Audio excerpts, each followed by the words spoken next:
We're here. Thanks for joining me on the final episode of the Back Bone Zone for 2022. Firstly, Merry Christmas to everyone out there. It's the 30th of December 2022, so we're about to wrap up the year. And just want to wish everyone Merry Christmas, Happy New Year. Crazy year. Kind of feels like we're going back to normal a little bit, but definitely really cool. And I hope that everyone enjoyed their Christmas. If they got BMX bikes or parts or whatever, that would have been sick. I am currently on location. I just travelled up to Bundaberg in Queensland, and or close to Bundaberg, I guess, and just spending time with family over the Christmas, New Year break. For those that listen overseas, I don't know what it's like for you. I have heard that in the US, summer holidays is a thing, and Christmas isn't really a big holiday time. But in Australia, it seems like everything sort of closes, shuts down. People go on holidays and whatnot, and that's what's been really cool. I think just over this period, I've kind of taken a little bit of a break. All of a sudden, I'm so tired. I didn't realise how much I would just sleep if I've just got time to do that. So that's been pretty cool. And barely brushed my teeth in a few days, let alone put a shirt on. I had to put a shirt on for this. So excuse my raggedness. But just chilling. But yeah, like I said, it's been really cool to want to check Instagram or whatever, just see what people are doing around the traps, to be going on trips, or maybe they're staying home and they got some time off. I know my mate Danny is putting in work at the trails, and no doubt a few other crew too.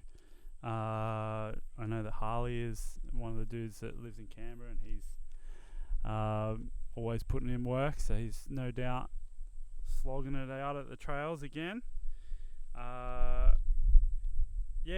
I think the crazy thing, like I do big drives almost every Christmas to go see family, because it's kind of the only time that I have to go, and I'm sure most people are the same. But traveling up to new places is fun for the skate park stops, and I actually didn't do too many skate park stops this trip up, but I did get to ride the new Bundaberg skate park, which is pretty cool. At first I was disappointed. I guess there seems to be a bit of a theme with the amount of money that gets spent building skate parks these days, like well over $1 million. I would probably guess that the new Bundaberg skate park would cost.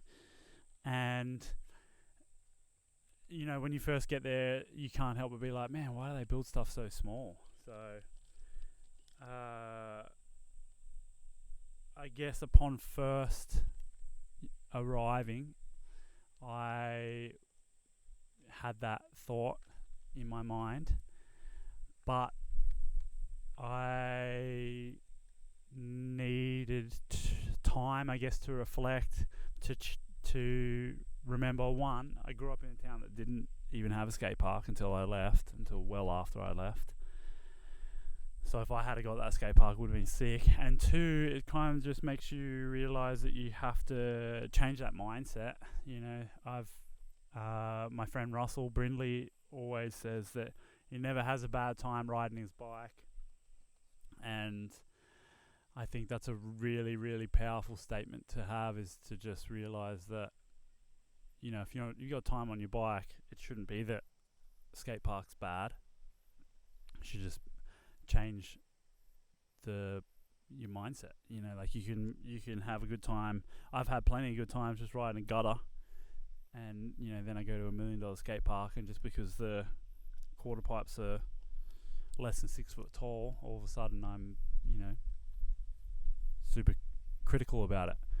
And I think too, it speaks to your mean, maybe your riding lifetime, if I was 18 to 24 years old, it would have probably been a really, you do all your tricks on the quarter pipes and you try and, keep learning all your new stuff. But I think as you continue to ride over the decades, you do less of your tricks and you just look for something that would be a really fun setup to ride.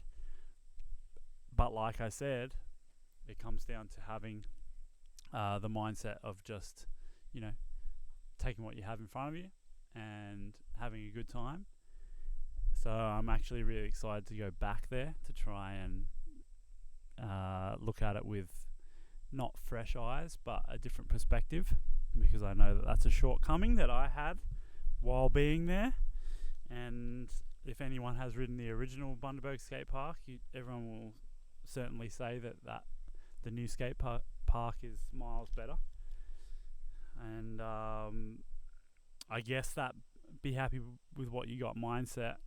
And speaking of another one of my friends, Riss, who I own Back Bone with, he always says that's the good thing about trails, because if you don't like it, you can always just build it to be what you like, and that often is not the case with skate parks. Once it's done, that's how it is. And there's been plenty of conversations about modding skate parks, but it hasn't really happened yet in Canberra, but we'll see. But it's a few things to touch on. I wanted to touch on the Chris Moeller podcast that was on Our BMX. If you haven't been listening or watching the Our BMX podcasts, they're really good, and Chris Moeller's is always a standout for me. I really like what he has to say in terms of industry stuff. It's just interesting to me to hear things from a different perspective. Obviously, Moeller is a company owner of S&M and Fit, and he's been doing this since like 1987, so 35 years, and I'm 36 years old, so he's been doing it for almost the entire time that I've been alive. Anyway, it was just really interesting to hear him talk about how the industry dipped and is, sitting on a lot of stock and all that jazz, but then also just saying about how bike shops need to do a better job of, I guess I'm paraphrasing, but he essentially said that bike shops need to do a better job to make it so that BMX sells more in a time when the industry dips. And I would love to talk to him more about that idea, because I agree in some parts, but in other parts disagree. And I think that when the industry dips, it obviously sucks. And this is kind of where, I guess, if we have a brief history of the shop, so Backbone opened in 2005, so we've been running for 17 years now, moving into our 18th year, 2023. And Riss started the shop. He opened the shop in 2005 because he super passionate BMX rider, and he just wanted to continue to I guess live the BMX dream in some regard. And he could tell the story way better than I can, so I won't exactly and I think we actually did it, the origin story of Backbone, in one of the early podcasts, so definitely go back and listen to the origin story. I think it's maybe episode 3. But he's always done the shop, and it's kind of the biggest thing about the shop is that it's been there to support the BMX scene. So Riss has always been one that he's wanted to sponsor a crew of riders. He's always wanted to help out with events and jams and whatever, and then as well as that, help facilitate. He's been building trails this entire time that he has had the shop, and that's kind of where we are at with the shop in terms of evolving. It always comes really naturally because we think about how the scene, the BMX scene in Australia especially, I guess, has to be supported. And for us, that's moved us through a lot of different ideas. We've run obviously big events, small events, sponsored riders. We do coaching now, and that's all just because we see how to be a shop almost doesn't seem like it's enough in a way with BMX shops. If to speak on say with Moeller, he was saying about how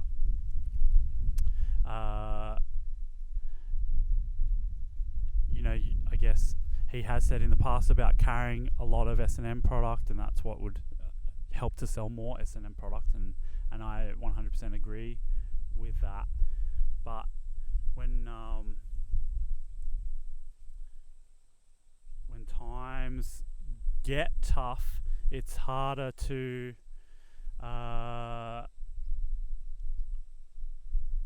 when you're on the front line. So the BMX shop is on the front line, right, of selling stuff. So if you have got a lot of places that are, let's say, carrying too much product. So that's what he was saying on the last podcast, is that places were doing clearances on parts. But if shops are slow and they're clearing product, and your product is stocked in, let's just say, 1,000 stores across the world, then that amount of product available at so many different places is going to dilute the power of what a store is doing, and it's going to make everyone slower. And sometimes it doesn't matter about how hard a shop is working to build the scene, because it comes down to the consumer and how cheap they're, how much they're willing to pay for their parts. So in this day and age with the internet, it's crazy because, if you were to Google something to look for, say you want the next credence frame, and you Google it, then it's going to come down to someone who has a very deep set of morals to buy that frame from the shop that does more to support the scene than buying it from the place that has it cheaper. And it's interesting just to think about that I guess facet of BMX shops, is that we all compete against each other, and I think that by having have it not be a race to the bottom, so have it not be where we just keep pricing ourselves out, that would be a good way to sort of level the playing field, I guess. If you were to talk about shops doing well, is that if we all had pricing that was the same, then it would come down to what shop is more popular, and the shop that, there would be people that like what the Blue Groove are doing, and there's people that like what Lux are doing, and there's people that like what Back Bone is doing, and it would just make it, I guess more fair in that way. Moeller was doing a really good job explaining everything, I think, in that Unclicked podcast, and again, I would love to be able to speak with him further about this sort of stuff. And in no way, shape or form am I having a go at him or anything like that. I think it was really, really interesting, but it's just such a crazy time with the way the internet is, and the way the race to the bottom is with products and pricing and whatnot. And with him saying about how pricing goes up because of shipping and just other factors that make products more expensive, and I can't remember the exact numbers, but let's just say a bike, or not even a bike, let's just say a frame that a couple of years ago in Australia was $750. Now the most recent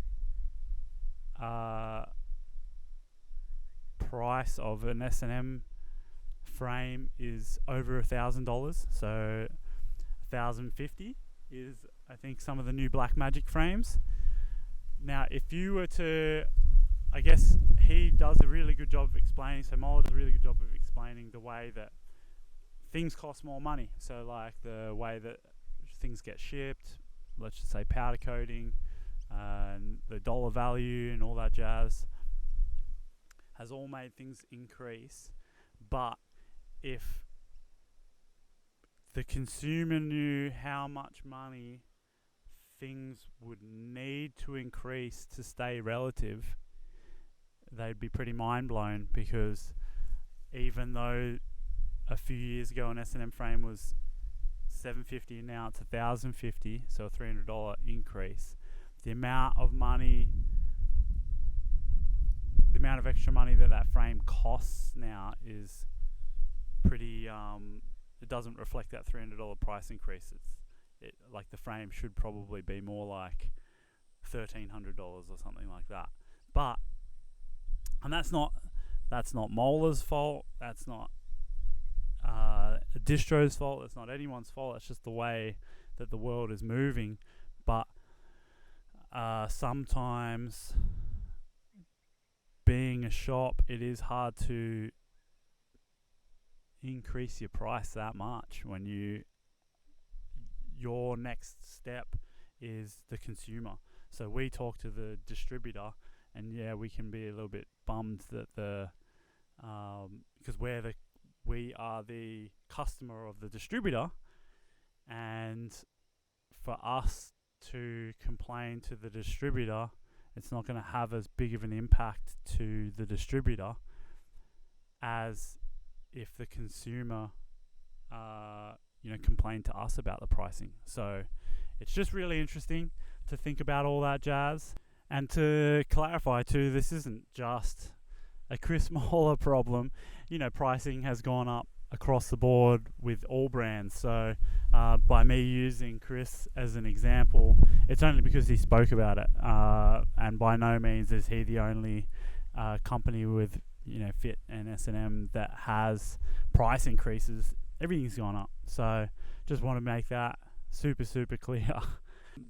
I really hope that with people talking about life after COVID and the way that inflation and things like that is happening, I'm obviously got my fingers crossed that we don't see this mega price increase of things. But yeah, really interesting. I would have never even thought that I would be speaking on that sort of stuff. I own a business with my mate, and we're doing the very best that we can to understand how to run a business really well, and do a really good job, or the very best job that we can for customers and whatnot. But yeah, it's just so crazy that you have to be aware of all these crazy things within the BMX world. At the end of the day, we all ride bikes, and we just want to make things to be as sick as possible for BMXers. But sometimes real shit happens, like pricing going up. But yeah, anyway, it's really interesting. I'd love to talk to Moeller about it. Just something that's been on my mind, thinking about the words and the conversation that Moeller had. So Chris, if you're listening, love to have you on the podcast, mate. But that, just to wrap that up, I guess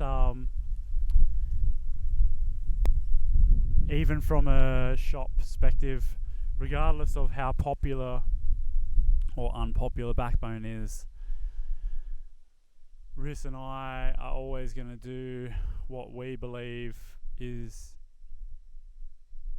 important for BMX, and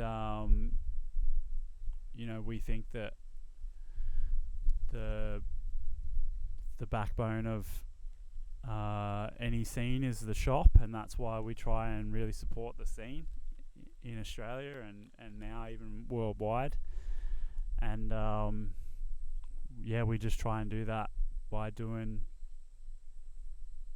things that people can relate to, either locally with coaching and whatnot, or worldwide by, I guess, putting out stuff like this podcast. So anyway, I appreciate you listening to that rant. But to move on to my last little topic, and what I thought was sick, I just watched it on the couch yesterday, was the Gary Young, Forever Young part that just came out through Odyssey. So Gary's been riding for Odyssey for 20 years, I think, and he just put out a video that's 11 minutes long, and it's the sickest video I've seen in ages. This is it on the screen if you're watching. Far out. I've never seen anything like it. Gary is just an absolute beast, and for him to put out that much footage, after so long, and he had so many bangers in there. It's a must watch. That's all I'm saying. If you got time over this New Year break and you haven't watched that yet, definitely go ahead and watch it. It's so sick. And I'll end it with this. Backbone is obviously going to continue to do what we've always done, which is try and be, the best we can be for 2023. I don't have any goals personally set for 2023, apart from I just want to continue to ride as much as I can and spend time with my friends and enjoy BMX and enjoy life. So if you got any goals that I can draw inspiration from, please leave it in the comments if you're watching this on YouTube. Otherwise, shoot us a message. And stay safe for New Year's. Appreciate everyone listening. The last however many episodes I've done, I bloody got sick a week before Christmas, and then Christmas happened, so I had to skip out on a few weeks, but I'm back. Final one. Have a happy New Year. See you all in 2023. Thank you for listening. Like and subscribe, all that jazz. See you later.